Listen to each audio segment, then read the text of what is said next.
आपण प्रार्थना करूया. हे परमेश्वर पिता दयाळू बाबा सुद्धा समजा तुझ्या आभार मानतो. मान परमेश्वर आशीर्वाद परमेश्वर तुमच्या वचनात चालणाऱ्या प्रत्येकाला सहाय्य कर.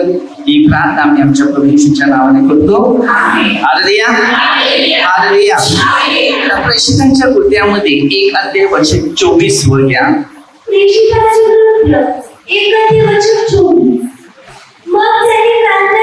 त्यांनी प्रार्थना केली.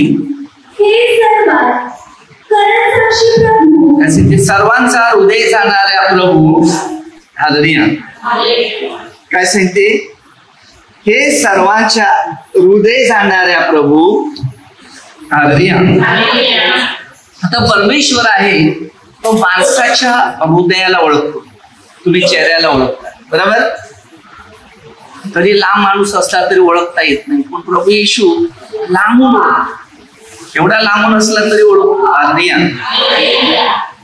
आता तर मोबाईल मधून लांबून ओळखतो बरोबर. फोन आला म्हणून आलो डायरेक्ट नेटवर्क चेक करतात. Video call. हालेलुया. तर अशी काही उदाहरणं आम्ही बघतो किंवा बघत आहे. तर प्रेषित 2:32-33 वचन घे.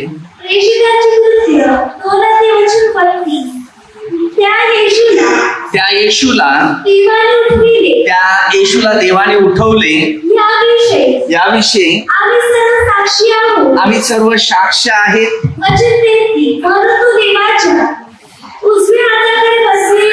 तो देवाच्या उजव्या हाताखाली काय ते देवाच्या उजव्या हाताखाली बसलेला आहे. त्याला पवित्र आत्म्याविषयीचे वचन त्याला परमेश्वरापासून प्राप्त झालेला आहे. तुम्ही जे पाहतात आणि ऐकतात त्याने त्याचा वर्षाव केला. हालेलुया. पवित्र आत्म्याचा वर्षाव बरोबर. पवित्र आत्म्याचा वर्षाव करा.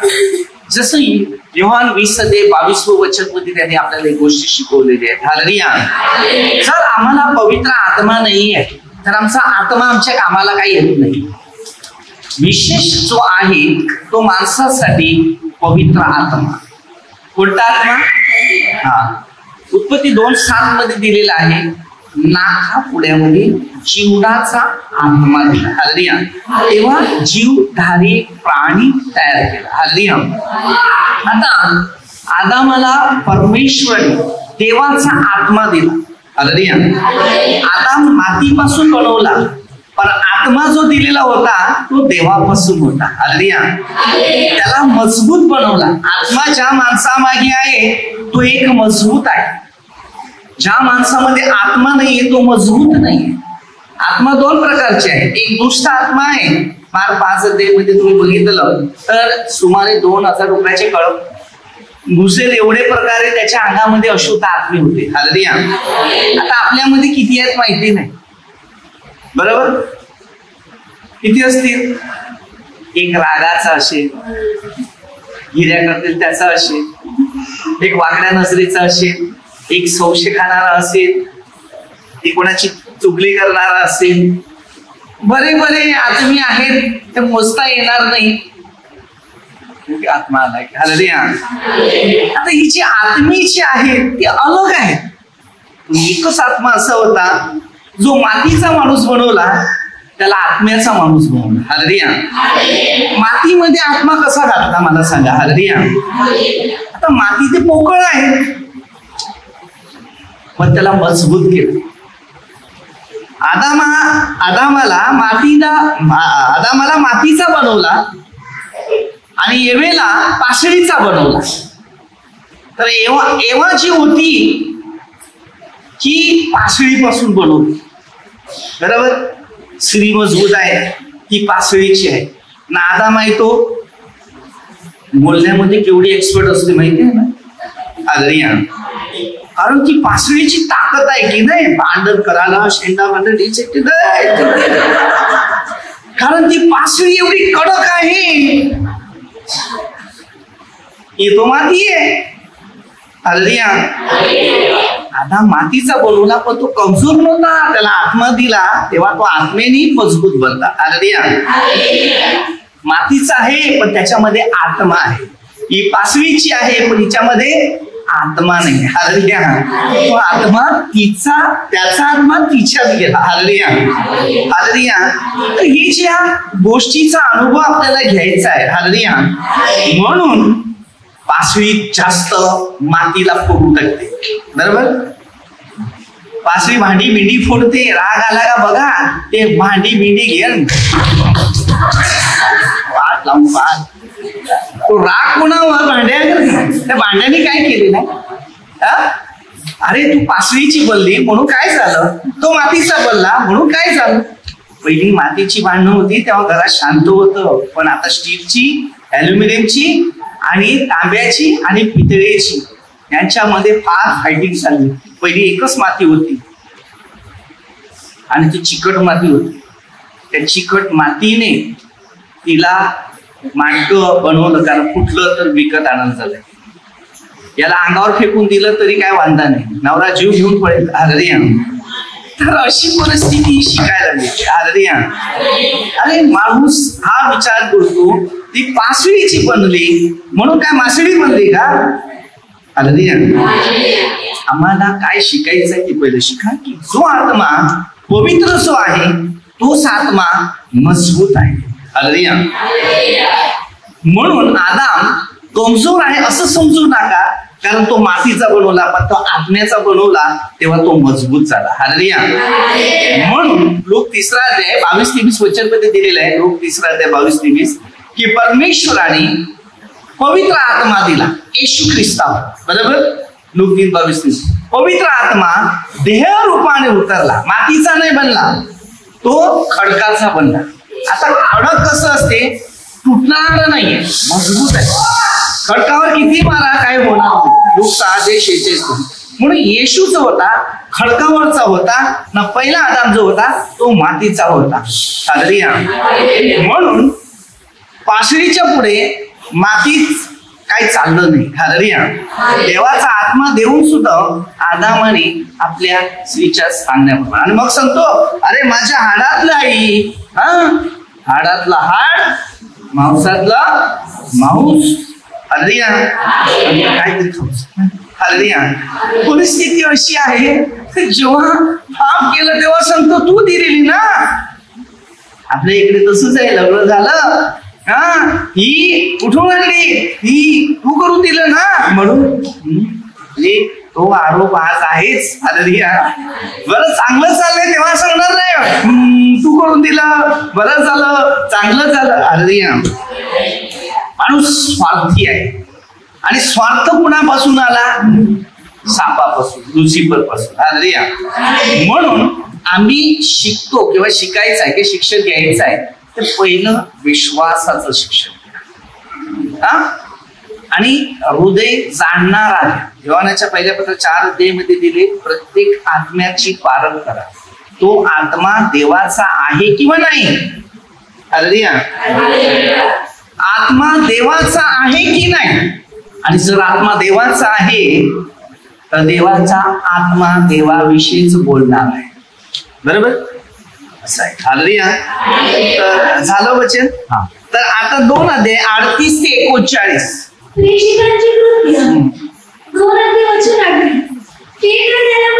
पेत्र त्यांना म्हणाला अरे पश्चाताप करा आणि तुमच्या पापांची क्षमा व्हावी म्हणून तुम्ही प्रत्येक जण येशू ख्रिस्ताच्या नावाने बाप्तिस्मा. काय? कोणाच्या नावाने? येशू. आता येशूच्या नावाने बप्तिस्मा म्हणजे काय? हालेलुया. कारण येशू खडक होता, समजलं? कारण ते खरंच पहिल्या पत्रात 10:4 तो खडक ख्रिस्त होता, आणि तो खडक मजबूत होता, तो कशाला घाबरला नाही. लोकांनी मारलं बघा, त्याला खिळे घातले तरी तो तुटला नाही. पण आदाम बायकोच्या पापामुळे कोसळून गेला. हालेलुया. येशू कोसळला नाही, तो खडकावरचा होता, त्याच्या हातामध्ये खेळ टोपले तरी त्याला काय झालं नाही. हालेलुया. आणि आदामाने बायकोच थोड्या गोष्टी ऐकल्या आणि तो पापाच्या आधी गेला. पण हा पापाच्या आहारी नव्हता गेला, तर पापावर विजय मिळून स्वर्गाच्या आहारी गेला. हालेलुया. म्हणजे स्वर्गाच्या राज्यात गेला, स्वर्गाच्या राज्यात गेला. हालेलुया. तर हे आपल्याला शिकायचं आहे.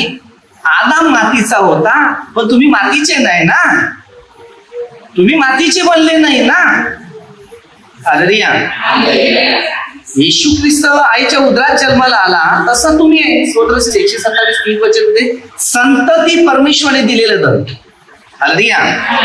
मग ज्या वेळेला 2 प्रकारचं पृथ्वीमध्ये राज्य निर्माण झालं, आदाम आणि एवा, तसं येशू ख्रिस्त आणि मरियम आता एक आदाम एवा नवी निघाले. हालेलुया. हे शिक्षण आपल्या सगळ्यांना घ्यायचं आहे. हालेलुया. तर आणि जुन्या गोष्टी विचार आणायच्या नाही. आता नव्या करारात आहे, येशू ख्रिस्ताचा करार आहे, पवित्र आत्म्याचा करार आहे, पवित्र आत्म्याच्या सामर्थ्याचा करार आहे. तर ह्या करारावर आम्हाला लक्ष केंद्रित करायचं आहे आणि इथून आम्ही मजबूती बनायची. हालेलुया. म्हणून पहिलं शिकताना शिक्षण काय घ्यायचं ते बघायचं. हालेलुया. आता मरियम माता जी होती ती पवित्र आत्म्याने परिपूर्ण होती. हालेलुया. आणि जिथे लुसिफरशी जुन्या वेळेशी पाप झालेलं होतं, तर नव्या करारामध्ये पवित्र आत्म्याच्या द्वारे एक पवित्र मुलगा जन्माला आला. हालेलुया. तो पापापासून आलेला, म्हणून काही त्या दुष्टाचा होता, हत्यारा होता. आज बघा, प्रत्येक हत्यारा लोक खून करणारा असतो, बरोबर, ते काहींच्या औषध त्या पाहिजे. हालेलुया. आणि जो लोकांचं जीवन परिवर्तन करणार असतील तो परमेश्वराच्या आत्म्याने बदलेला आहे. हालेलुया. ईश्वराला एवढे खेळ टोकले, बरोबर, 3 खेळावर, तरी तो एवढा खडक होता, मजबूत होता की त्याचे खेळे सुद्धा त्याला काही करू शकले, तरी त्याच्यावर विजय मिळाला. हालेलुया. एवढा तो आत्म्याने मजबूत. तुम्ही आत्म्याने जर मजबूत असेल तर तुमचं भविष्य, तुमचं राज्य तुम्हाला दिलेलं ते टिकून राहील.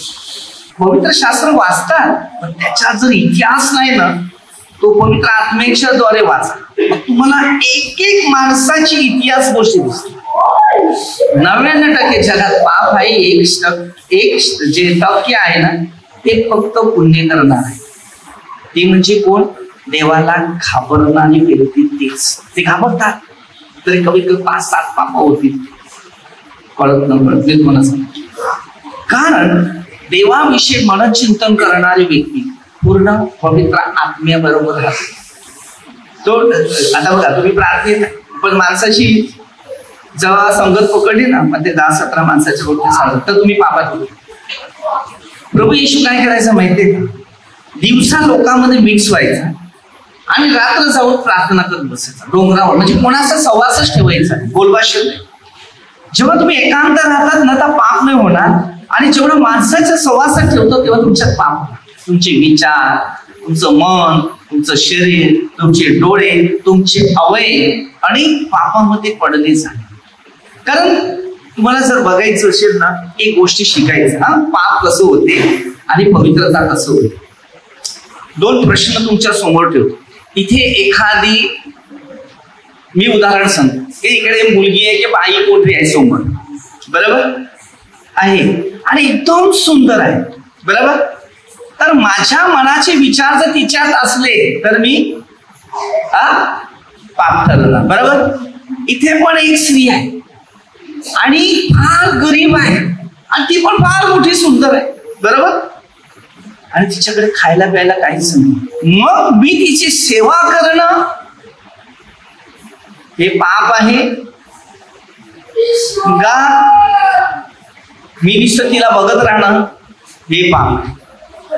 मला सांगा, काय सेवा करणं हे माझं पवित्रता आहे. हालेलुया. आज समाजात तेच आहे. लोक काय करतात, चांगलं ज्यांचं आहे, बरोबर, ज्या चुकीच्या कल्पना आहेत ते मनात जास्त आहेत आणि चांगलं करायचं आहे ते बाजूला आहे. कोण दुखी आहे, कोण समस्यात आहे, कोण संकटात आहे ते. हालेलुया. तुमचे विचार दुसऱ्यांच्या लोकांच्या चांगल्यासाठीच बसले पाहिजे. हालेलुया. आणि जर तुम्ही चांगले विचाराने बसले तर पाप राहणार नाही, जर वाईट विचारामध्ये बसले तर तुमच्यामध्ये पाप आहे. ही शैतान आहे. दोन प्रकारे असं समजा. आता बघा, येशूने मत्ते 25 अध्यायामध्ये दिलेलं आहे, बरोबर? काय दिलेलं आहे मला सांगू की बघा, दोन प्रश्न तुम्हाला उत्तर देतो आणि सांगतो आणि तुम्ही ऐकून पण घ्या, बरोबर? आता मत्ते 25 अध्याय 31 पासून शेवटचा न्यायाचा दिवस आहे तो बघा. आता येशू बोलतो तिकडे मी भुकेला आहे, मी प्यासा आहे, एका कनिष्ठ बंधूला केलं तर मला केलं. म्हणजे ज्या गरजवंत लोकांना तुम्ही मदत केली ती तुम्ही देवाला केली. दुसरं, योहान 4 येशूचे शिष्य भाकर विकत आणायला गेले, बरोबर? तिकडे एक पापी स्त्री विहिरीजवळ होती आणि येशू गेलेला, बरोबर? चालून चालून थकला आणि बसला. आता तुम्ही विचार करा, ती स्त्री तिथे पाप या निमित्ताने भांडण घेऊन आली होती, बरोबर? आणि ती पापी स्त्री तिकडे बसली आणि येशू ख्रिस्त येऊन तिच्याशी बोलत आहे. येशूने त्या स्त्रीला चेंज करायला लावलाय आणि येशूचे शिष्य त्या घटकेस आले, बरोबर? तेव्हा 4:32 पासून तुम्ही वाचायला सुरुवात केली तर तुम्हाला समजेल. तेव्हा येशूच्या शिष्यांच्या मनामध्ये असा एक संशय आला, हे स्त्रीशी का बोलतो, काहीतरी गडबड आहे, बरोबर? कोणी संशय आला? तुमच्यासारखे दुसरे असतील, बरोबर? हा, आहेत माणसं आहेत आपले सगळे. पण तिला चेंज करण्यासाठी येशू जाऊन बोलत आहे, बरोबर? पण येशूच्या शिष्यांच्या मनात डाऊटफुल आला, कारण त्याच्या शिष्यांच्या मनामध्ये पहिलं बळकावलेलं होतं येशू विषयी. तेव्हा डाऊटफुल आला, त्याच्यात एक जुदास होता. हालेलुया. तो डाऊटफुल एवढा आला की विचार करू शकतो. हालेलुया. तेव्हा त्यांच्यामध्ये आपसात चर्चा सुरू झाली, या स्त्री बरोबर एकदा का बोलतो. हालेलुया. आता तुम्ही विचार करा, त्याने मध्ये 5 अध्याय 27 पासून वचन दिलेलं. तुमच्या मनात जर एखाद्या स्त्री विषयी काम इच्छा आहे, मनात काही वाईट विचार आहे, तिच्याशी तुम्ही पाप केलं, या स्त्रीशी जोडलं कुणी? शिष्याने. असे मुद्दे हे जे मुद्दे जे आहेत ते शोधून काढा. पहिले शिक्षण घ्या, कसं आहे. हालेलुया. तो परमेश्वर आहे, त्याला हक्क आहे, त्याला अधिकार आहे, तो सर्वस्व काय करतो, त्याच्या पलीकडे कोण जाऊ शकत नाही. पण यांचे विचार अलग आहे. आता योहान 8 अध्यायामध्ये एक पापी स्त्री आलेली, बरोबर? पापी स्त्री आलेली की, तर या 8 अध्यायामध्ये त्या पापी स्त्रीला पकडण्यात आलं आणि लोकांनी घेऊन आले मारण्यासाठी. कोणाला? तर येशू ख्रिस्ताने सगळं चित्र काढलं. तुझ्या आईचं काय पाप होतं, तुझ्या बापाचं काय पाप होतं ते पहिलं बघ. कारण दाविदाने काय सांगितलं स्तोत्रसंहिता 51:5 मध्ये, मी माझ्या आईच्या गर्भात होता तर पापी होतो. या लोकांना ते दाखवलं. तुम्ही काय करले, तुमच्या आईने काय केले ते बघ, तर तुम्ही कसे आहे ते दाखवलं. अरे या, कारण मीच बनवले तुम्हाला ना. दगड सोडली आणि निघून गेले अत्याचाराने.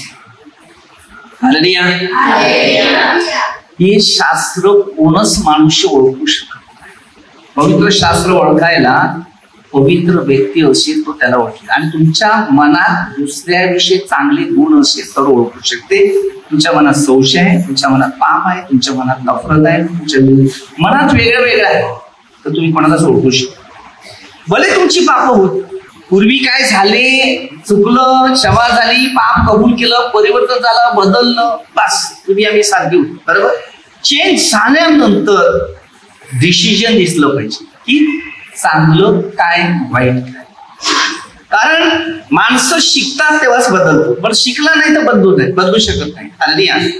आता येशूने त्या पापी स्त्रीला चेंज केलं. तेव्हा ती गावात गेली, तेव्हा तिने सांगितलं मला ख्रिस्त मिळाला, मला मशी मिळाला. हालेलुया. आजच्या काळात आरोप जास्त आहे, संशय जास्त आहे, नफरत जास्त आहे.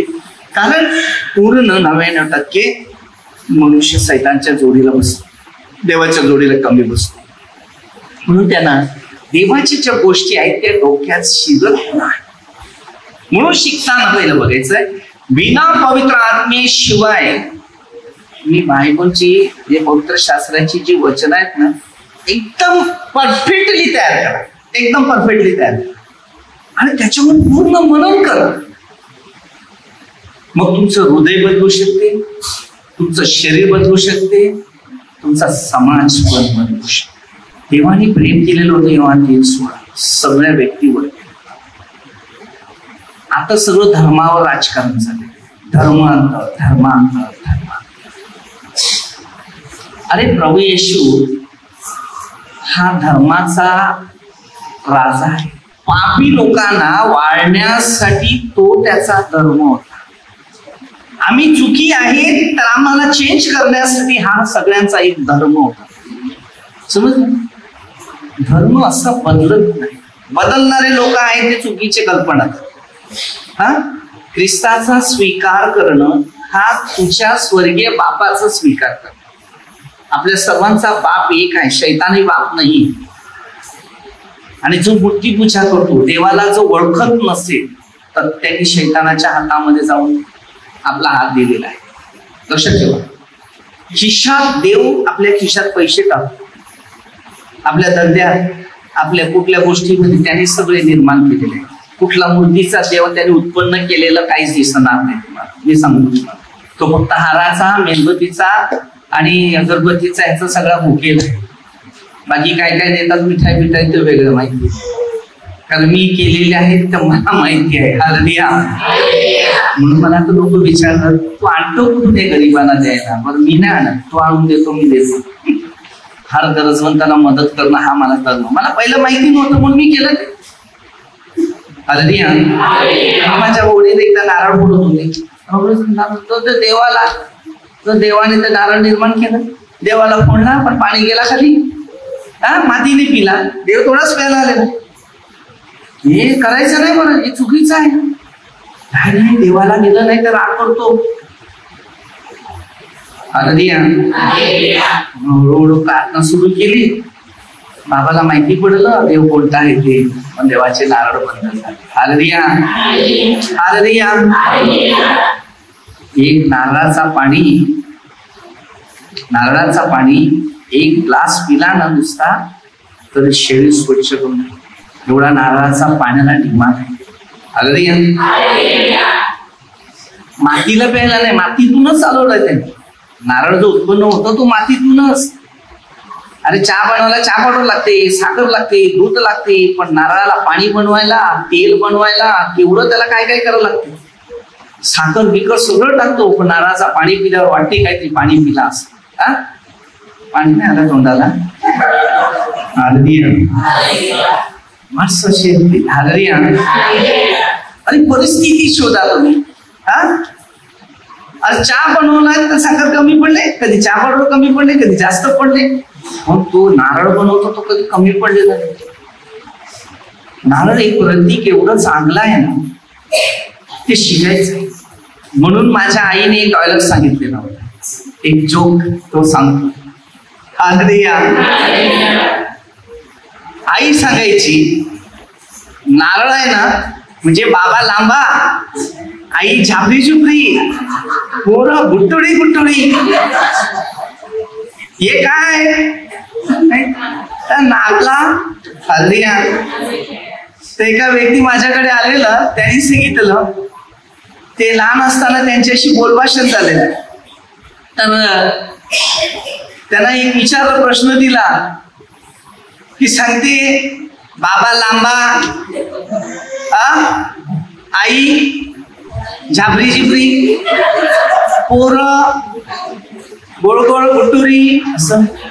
ते सांगते हे काय, तर माझा बाबा लांबा, आमची आई झापरी. तर आता विचार करा, ते असंच आहे. अगदी नारला आहे तो, त्याच्या वर्णाने तसं बोलतात. अगदी तर ही जी एक आत्मा आम्हाला मिळालेला आहे, तो चांगल्या गोष्टीचा आत्मा आम्हाला ठेवायचा. आम्ही काय शिकतो हे पहिले शिका. जे चांगलं शिकायचं विसरतो ना, वाईट आहे ते शिकतो.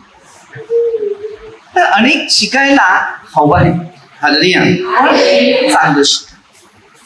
जे खाण्यासाठी दिले ते व्यर्थ नाही. जे देवाने तो अर्पण हिस्सा काढलेला आहे मला हे 3 अध्यायामध्ये तुम्ही 6 पासून परमेश्वर बदलत नाही 10व्या वचनामध्ये स्पष्ट केलं. तर बायबलच्या पवित्र शास्त्राच्या बऱ्याच उदाहरणामध्ये अनुभव दिलेले. आता तिकडे बघा काय काय दिलेलं आहे. तुमचा उत्पन्नाचा जो हिस्सा आहे ना तो मंदिरात आला. पहिलं फळ, मग खाणं असू दे, वस्तू असू दे, मग देव त्या आशीर्वादाने तुम्हाला तो आशीर्वाद देतो. मग पुढच्याला धंदा तुमचा वाढत जातो, कारण ते देवाला दिलं ना म्हणून. हे असं एक सिस्टम आहे. आम्ही तसं नाही करत. आम्ही मूर्तीला नेऊन देतो. ती मूर्ती तर खाणार कोण, तिकडे वेस्ट जाते. कुणालाही तेवढी बुद्धीचा वापर करता येत. म्हणून शास्त्रात खूप गोष्टी लिहिलेल्या आहेत, ते शिकणं गरजेचं. म्हणून पवित्र आत्मा, म्हणून येशू ख्रिस्त पवित्र आत्म्याच्या द्वारे उतरला न लोकांना पवित्र आत्मा द्यायला सुचला.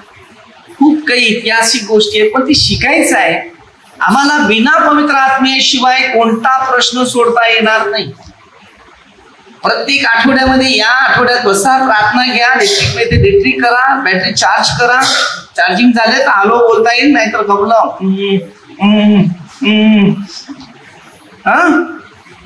मोबाईलची बॅटरी डाऊन झाली काय बोलता येत नाही, तशी तुमची बॅटरी डाऊन नाही झाली पाहिजे. माणसाची बॅटरी डाऊन झाली, खतम. मतलब काय आहे ते समजून घ्या. मेन आहे पवित्र आत्मा. आज पवित्र आत्म्यामध्ये तुमचं भविष्य चालवलेलं असेल तर तुम्ही मजबूती होती. नव्या करारात प्रभू येशू ख्रिस्त पवित्र मध्ये आले, नवे आले. बायबलमध्ये पवित्र शास्त्रात तुला नवे मिळाले नाही. आहेत ते कोणी निर्माण केले. आणि मूर्ती पूजाकडे जाईल तर आता गाणे ते फोड येण्याच्या तयारीत आहे. स्वतःच्या शरीराला जपा, कारण देवाला एकच गोष्टीचा राग आहे की मूर्ती पूजा करायचं नाही. ज्यांनी आकाश बनवलं, ज्यांनी पृथ्वी बनवले ना त्यांना नमन करा. म्हणून उत्पत्ती पहिला अध्याय 1 वचनामध्ये सुरुवात केली, 2ऱ्या वचनापासून सुरुवात की शून्य होते त्याने आकार केला. तुम्ही नाकार केला त्याला, मूर्तीला स्वीकार केला. त्यामुळे देवाचा क्रोध आपल्या हर एक व्यक्तीच्या पाठीमागे. म्हणून तुम्हाला काय शिकायचं, जीवित परमेश्वराने तुम्हाला जीवन दिले, त्याचं जर ऐकलं नाही तर नुकसान मात्र तुमच्या जीवनामध्ये सगळं येणार आहे. म्हणून पवित्र आत्मा घ्या. नंतर पुढे बोलणार आहे, पवित्र आत्म्याशिवाय तुमच्या आत्म्याला शांती येणार. छोटीच एक प्रार्थना घेऊया. परमेश्वर पिता दयाळू बाबा, समजा दिवसाबद्दल तुमचे आभार मानतो. महान परमेश्वर, आशीर्वादित परमेश्वर, तुमच्या वचनात चालणाऱ्या प्रत्येकाला साहित्य सर्व मंत्र कामदार सर्व कोणी सुटून प्रभूचा आशीर्वाद. ही प्रार्थना आम्ही आमच्या प्रभू येशू ख्रिस्ताच्या नावाने करतो. आमेन. हालेलुया.